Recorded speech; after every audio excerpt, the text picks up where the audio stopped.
War had raged through all Avantasia. The alliance of humans, elves, and dwarves fought against the evil army of the Shadows. The war had devastated the country for years upon years, and yet, no one gained the advantage. And so it was that in that time of deepest despair, that an old archaeologist uncovered the location of the artifact of divine fate. The artifact could fulfill every wish, and thus decide the war, for one side or the other. Led by Warlock Munkus, son of Archwitch Mortroga, the Shadows hunted for the artifact. And they would have reached it first, were it not for a group of heroes who stood against them.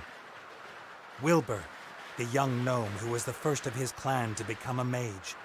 Ivo, the courageous elven, and the Critter, a hairy creature from the Northlands, companion of the most brilliant of the heroes.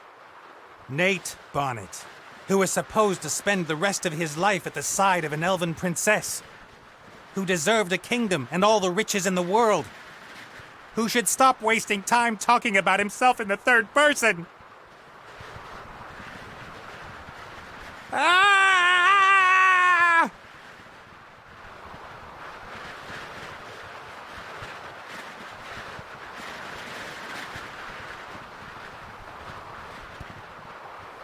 Good, good. This is good. Although the ground is still getting closer.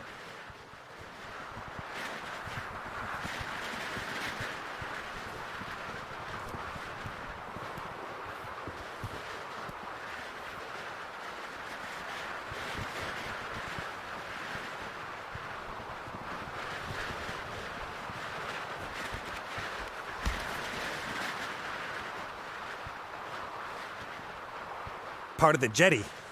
At least some of it.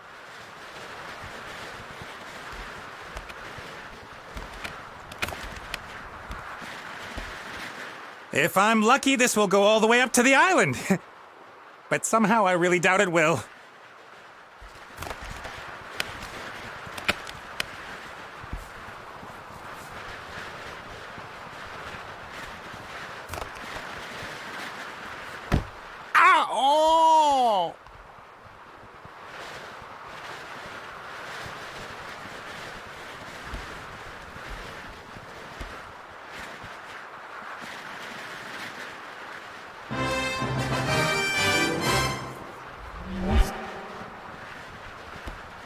Hi, Nate. How's it going? Good. For now. Could it be? I did tell you there were certain risks involved. Risks? What risks? Now, Djinn magic is a complicated affair.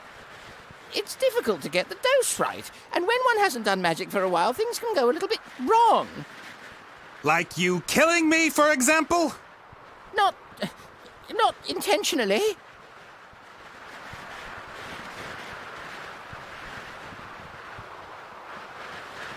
No big thing. So, now that we have a little time to kill, why don't you tell me a little something about yourself? Oh, right. Well, yes, I came into this world in an oasis in the Umzu Desert, and at that time, I was... Are you out of your ever-loving mind?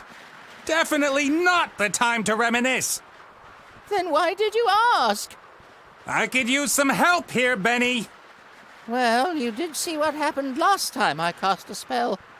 Time to make up for it, then. Now shake a leg. Oh, I don't know. I might just end up making everything worse.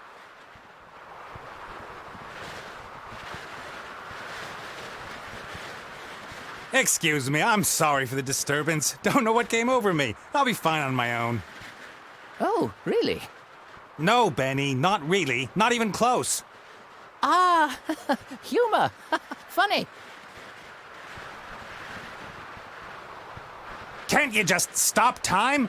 Or wings! Give me wings! How about that? Oh, this is all terribly complicated. I really don't feel up to it today, Nate. Benny! Perhaps tomorrow? I really do need to think through what's happened today properly. You get me out of the mess you got us into right now! Please don't yell at me! I just can't take it anymore! Benny! Ah! This state he's in, we can forget about miracles. I gotta find something easy, something even he thinks he can do.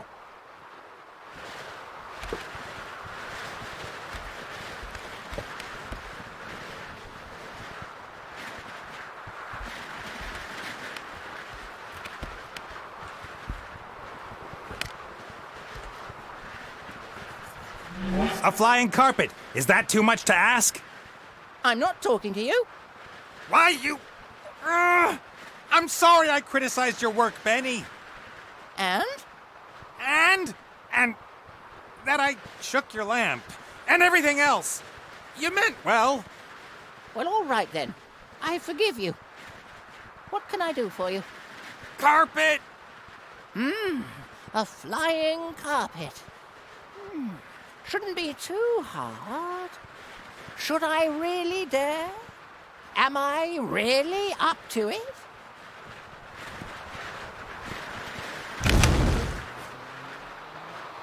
Yes!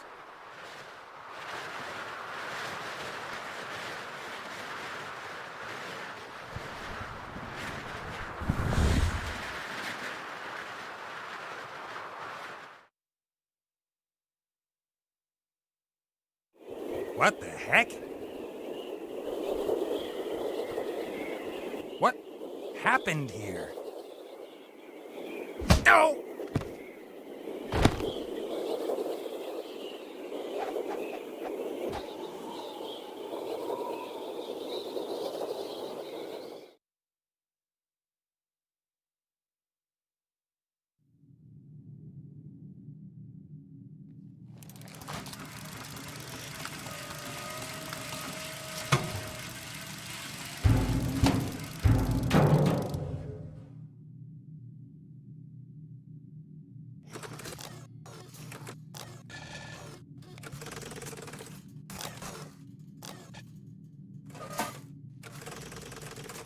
Welcome, Adventurer. I am the tutorial, guardian of gameplay, explainer of controls. Use the left stick to move the character.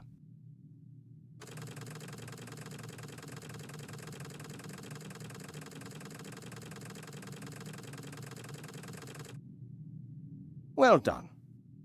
If you walk up to an object, context-sensitive actions will be displayed. Walk up to that big lever and press A.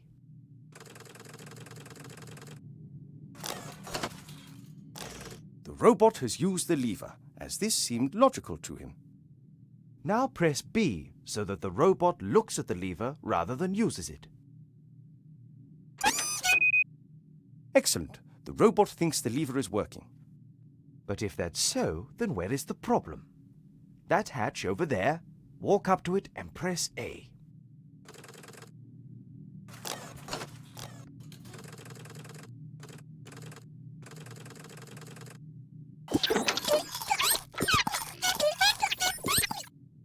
The little chap seems to think there are advanced engine mechanics hidden behind there. Perhaps that's where the problem is. Press A again, next to the hatch.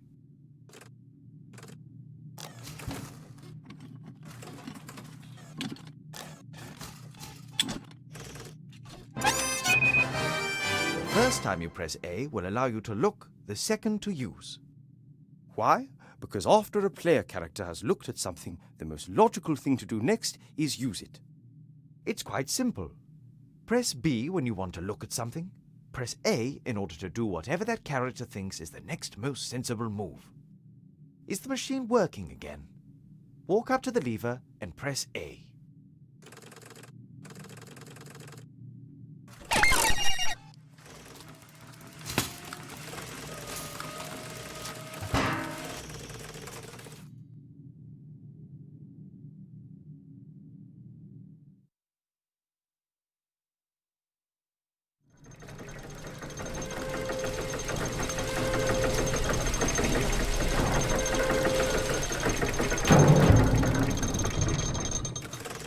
Appears to be a new problem. Better take a closer look at the engine.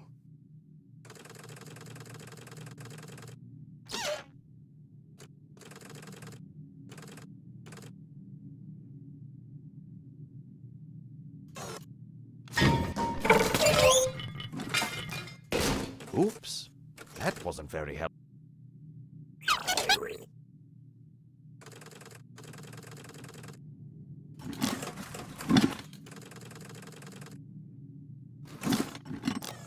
Great work.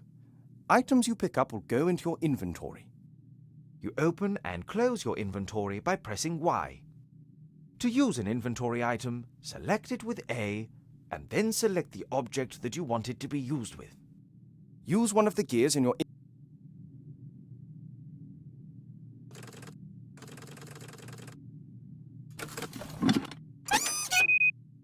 Excellent. Now the second gear.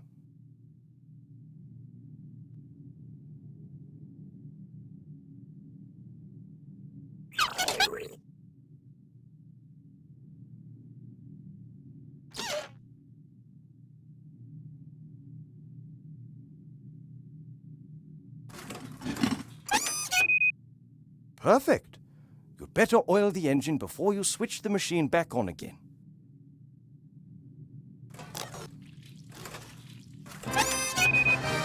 That should do it. Time to crank it up.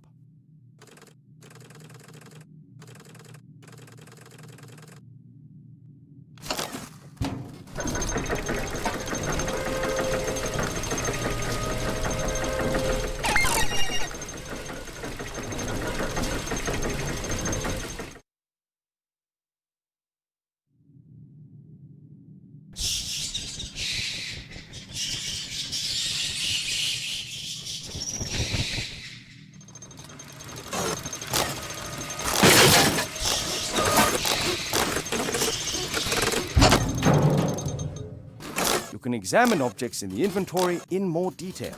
Pick up the damaged figure and the toolbox. Then open the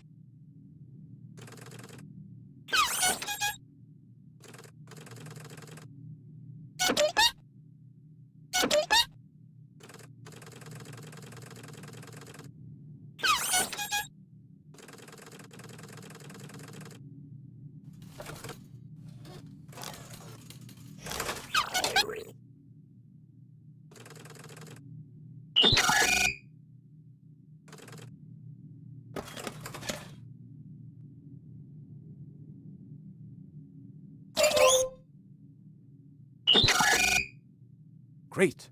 You found a few items in the toolbox. You can use these items on each other by initially selecting the first object with A and then using it on the second object again with A. Try to repair the figure in the inventory.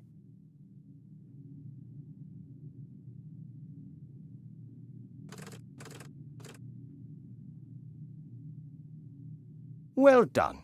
Now place the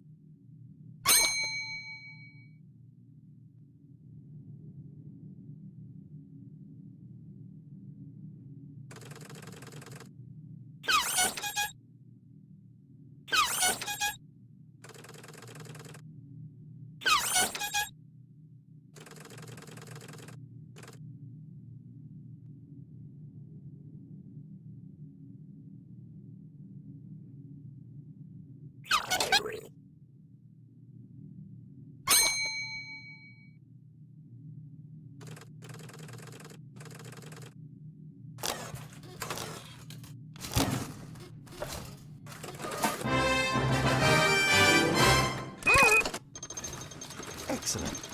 You're now ready. One last tip before I go. If you press X, all interesting objects in the scene will be displayed. Good luck with your adventures in the Book of Unwritten Tales 2.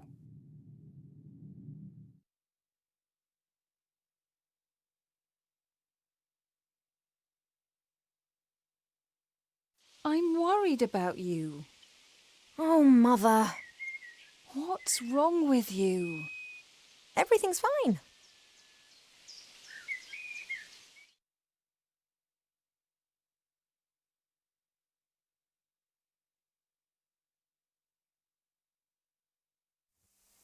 No, you don't look well at all.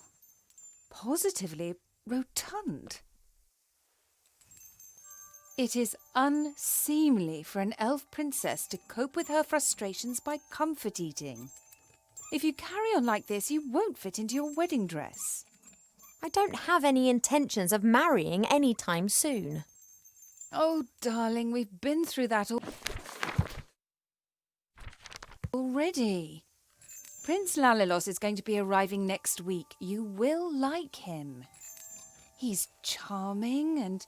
Look, he sent us a picture of himself and his sister. Which of the two is the sister? The elf nobility, unfortunately, has not got any unshaven Neanderthals to offer. You'll just have to get used to that. I don't have the slightest interest in that person. Not anymore.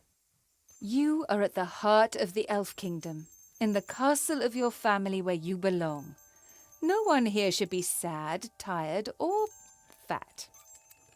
I only want what's best for you, Ivo.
Did you see that? She's locked me in. Yes, only what's best for me. She always says that. Have you seen this prince? A vain river elf who's only interested in topping up his tan. I'm to spend hundreds of years in the company of someone I don't love? Huh, not me. And how? She will try anything and everything. Nothing's more important to her than getting me married off. Ugh.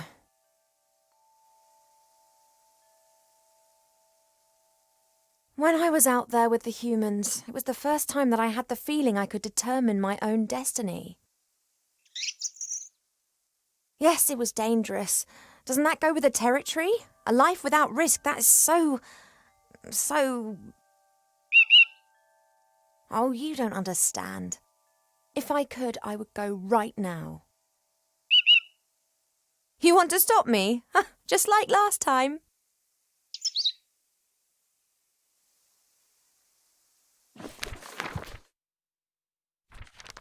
I didn't want to tell Mother, but I've not been feeling too well lately, Cheap. I'd say the same thing, but we elves hardly ever get ill. Yeah, you've got a point there. I spent almost a year in the human world and they have some very strange ideas about personal hygiene. Well, I thought perhaps it's a curse. Oh, no, you won't. I'll take care of it myself.